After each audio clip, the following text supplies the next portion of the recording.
শুভ সকাল আমার মিষ্টি মিষ্টি বন্ধুরা, কেমন আছো সবাই? আশা করি সবাই ভালো আছো আর আমিও ভালো আছি। তো এটা হচ্ছে কনে বিদায়ের দিন, মানে বিয়ের পরের দিন সকালের ভিডিও। তো বিয়ের পরের দিন সকালেও কিছু রিচুয়ালস থাকে, তো সেটারই একটু মুহূর্ত তোমাদের সাথে শেয়ার করি। যেহেতু সবটাই তোমাদের সাথে শেয়ার করেছি যতটুকু পেরেছি, তো এটাও বাদ থাকে কেন, এটাকেও একটু ছোট করে শেয়ার করছি। কেননা সকালের দিকে অনেকটাই মন খারাপ ছিল, তো তবুও যতটা পেরেছি হাসি মুখে আমি ভিডিওটা করেছি। তো আজ হচ্ছে বোনের শ্বশুরবাড়ি যাওয়ার পালা। সব মেয়েরই জীবনে এই দিনটা আসে, তো তার নিজের বাড়ি ছেড়ে তার শ্বশুরবাড়ি তাকে যেতে হয়। আর মানে এখানে আমার কিছু বলার নেই, তবু অনেক কিছু বলার আছে জানো তো।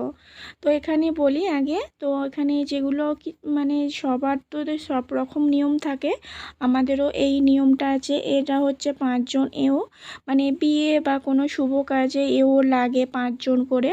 তো তারাই সমস্ত কাজ মানে করে, যাদের কাজ হচ্ছে, যার বিয়ে হচ্ছে, সমস্ত কিছুতেই।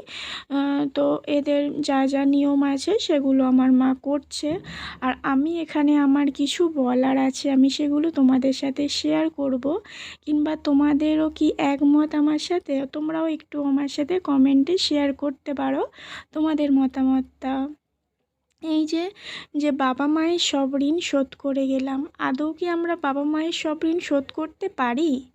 তোমরা একটু বলো তো, বাবা মায়ের ঋণ কি শোধ করা যায়? কোনোদিনও যায় না। কেউ কারোর ঋণ কি কোনোদিনও শোধ করতে পারে? আমরা যার কাছে বড় হলাম, যার যেমনই 20, 21, 22 বছর পর্যন্ত বাবা মায়ের কাছে থাকলাম, তো বিয়ে হয়ে গেল মানেই কি আমরা তাদের দুমুঠো চাল দিয়ে কি তাদের সব ঋণ শোধ করতে পারি? সত্যি কি পারি আমরা? কোনোদিনই পারি না। বাবা মার জায়গায় যতটা যেমন ছিল সেরকমভাবেই কিন্তু থেকে যায়। বাবা মার ঋণ কেউ কোনোদিনও শোধ করতে পারে না। বাবা মার ভালোবাসাটা মানে যেরকম ছিল সেটা কি কমে যায়? না, কমে যায় না। দেখবে আমার যেটা মনে হয়, যখন একটা মানুষ কাছে থাকে, কাছ থেকে যখন দূরে চলে যায় না, তার ভালোবাসাটা কিন্তু তার থেকেও দ্বিগুণ হয়ে যায়। আমি এখন সেটা রিয়েলাইজ করি, আমার বোনও করে। তখন আমি বাপের বাড়ি যেতাম, আমার বোন থাকতো, আমি থাকতাম, আমরা কত মানে আমার বিয়ের পরেও আমরা ঝগড়া করতাম জানো তো। কিন্তু আজ যখন মায়ের কাছে বোনও নেই, আমিও নেই, আমার মা কিন্তু একা। আমার মা কিন্তু এখন অপেক্ষা করে বসে থাকে জানো, আমার 2 মেয়ে কখন ফোন করবে। আর তাই আমার মা জানে ঠিক এই সময়টা করে আমার যে হোক না যে হোক আমার মেয়ে ফোন করবে। তার মানে যখন ঘরে থাকতাম, বিয়ের আগে মায়ের কাছে থাকতাম, যে হ্যাঁ আছে, যেতেও আছে, চলে আসবে, পড়তে গেছে চলে আসবে, স্কুলে গেছে চলে আসবে। কিন্তু বিয়ের পরে এই কখন ফোন করবে, তো এখন একটা আশায় থাকে মা বাবা, তাই না?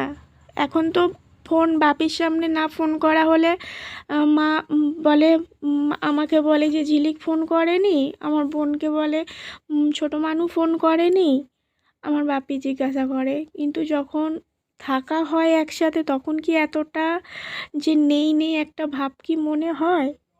তাই জন্য এই যে ঋণ শোধ করলাম, এটা ঠিক মানে এই রিচুয়ালসটা না থাকলেই হয়তো ভালো হতো, তাই নয়? তো যাই হোক, আমার মনের কথাটা আমি তোমাদের সাথে শেয়ার করলাম। আমি বলতে বলতে অনেক আমার কষ্ট হয়েছে, দুঃখ হয়েছে জানো। আমি তবুও তোমাদের সাথে এটা শেয়ার করলাম। তো এই সময়ের ভিডিও আমি আর করতে পারিনি, এটা আশীর্বাদের সময়ের ভিডিও। তো অনেক কেঁদেছি, যাই হোক বোনকে হাসি মুখেই বিদায় দিয়েছি। তো বোনকে হাসি মুখে এই কারণেই বিদায় দিলাম, তো যে আমার বাপের বাড়ি শ্বশুর বাড়ি কাছাকাছি অনেকটাই, কিন্তু আমার বাড়ি থেকে আমার বোনের বাড়ি আরও অনেকটা কাছে। কিন্তু যেহেতু আমার বোনের যে বর হয়েছে সেটা হচ্ছে তোমাদের দাদা ভাইয়ের বন্ধু, তাই আমাদের সম্পর্কটা এখন দু ধরনের, দু জায়গা থেকে হয়েছে। তো তোমরা ওদের অনেক অনেক আশীর্বাদ করো, ওরা যেন সুখী হয়, ভালো থাকে। আর আমি আবারও বলবো, বাবা মায়ের ঋণ কোনোদিনও শোধ করা যায় না। তো এইভাবেই একটা ছোট্ট আমার একটু কথাটা তোমাদের সাথে শেয়ার করব বলে শুধুমাত্র আমি ভিডিওটা রেখেছিলাম। তো তোমাদের কার কী বক্তব্য অবশ্যই আমাকে কমেন্টে জানিও। ভালো লাগলে একটা লাইক করো, আর যদি কোনো নতুন বন্ধু আমার চ্যানেলটিতে থেকে থাকো, আমার ভিডিওটি দেখে থাকো, যদি ভালো লাগে একটা সাবস্ক্রাইব করে দিও। আর পুরনো বন্ধুদের অনেক অনেক ভালোবাসা জানাই। আমার ভিডিওটি এতক্ষণ ধরে যারা দেখছো তাদের অনেক অনেক ভালোবাসা। তোমরা ভালো থেকো, সুস্থ থেকো, সাবধানে থেকো। আবার দেখা হবে নতুন একটা ভিডিও নিয়ে। তো আমার বোনকে আমি হাসি মুখে বিদায় জানালাম। ওদের বিবাহিত জীবন সুখের হোক, ও আমার আরও কাছের মানুষ হয়ে উঠবে আমার পাশে থেকে। চলো টাটা।